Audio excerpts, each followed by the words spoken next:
안녕하세요. 2019학년도 9월 고2 전국연합학력평가 해설을 맡은 EBS 국어영의 정재혁입니다. 오늘 선생님이 여러분에게 하루 먼저 찾아온 이유는 뭐냐? 바로 초스피드 리뷰.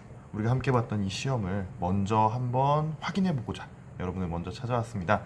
아마 지금쯤 여러분은 수학 문제를 풀고 있을 것 같아요. 선생님은 지금 학교에서 국어 문제를 풀고 여러분과 함께 만나는 이 영상을 촬영을 하고 있는데요.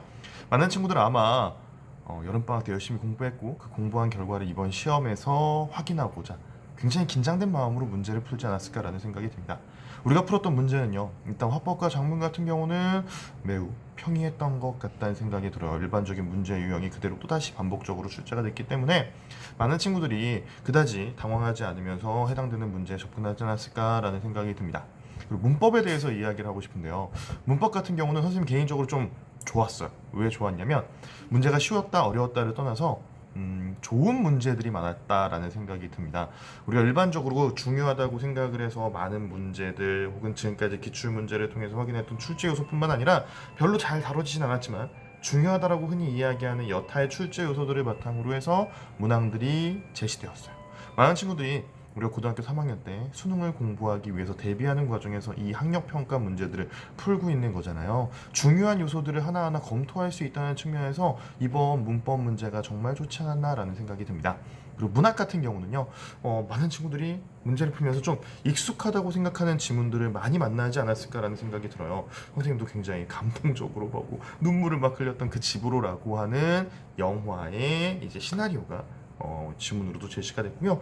많은 친구들에게 익숙한 지문들이 출제가 되지 않았을까라는 생각이 듭니다. 그리고 고3 수능 특강에 수록이 되어 있는 작품도 세트로 구성이 되어서 여러분이 확인할 수 있게 문항으로 출제가 되기도 했고요.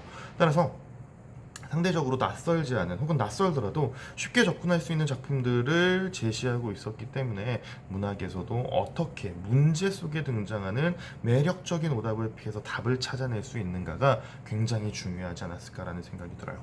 이번 9월 학력평가에서 포인트, 고득점을 혹은 고등급을 받기 위한 포인트는 바로 뭐냐? 결국은 역시 독서지 않았을까라는 생각이 듭니다. 독서, 지문의 길이도 생각보다 길었고요. 문항도 많았고요. 그리고 문항 속에 보기를 제시하는 문제들이 꼭 출제가 되잖아요. 그 문제들도 사실 풀기가 쉽지 않았을 거라는 생각이 듭니다. 특히 지문의 길이가 굉장히 길었기 때문에 그 지문 속에 나와 있는 정보들을 얼마나 효과적으로 구조화해낼 수 있느냐. 그 구조화해내기만 한다면 여러분에게 충분히 해결해 볼 만한 지문이고 문제였다는 생각이 들긴 하지만 낯선 제재로 인해서 여러분 자체 이 지문 자체, 문제풀이 자체에 접근하는 것이 쉽지만은 않았을 거라는 생각이 들어요. 선생님과 그리고 곽동훈 선생님과 함께 내일 만나게 될 텐데요. 그 내일 만나게 되는 해설 강의에서는 우리가 이 출제 요소들, 특히 독서와 관련해서 지문 속에 나와 있는 그 수많은 정보들을 어떻게 구조화해서 그 구조화한 정보를 바탕으로 문제를 해결할 수 있는가에 초점을 맞춰 문제를 풀어보고요. 우리 오답 노트를 만들어 보고요. 지문을 분석하고 해결해 나가는 시간 가졌으면 좋겠다는 생각이 듭니다. 우리 내일 만나게 될 텐데요. 오늘 날씨가 굉장히 비도 막 내리고 울적한 날씨입니다. 남은 시험도 여러분 잘 풀고요. 좋은 결과를 가지고 만났으면 좋겠어요. 우리 내일 만나도록 해요. 안녕!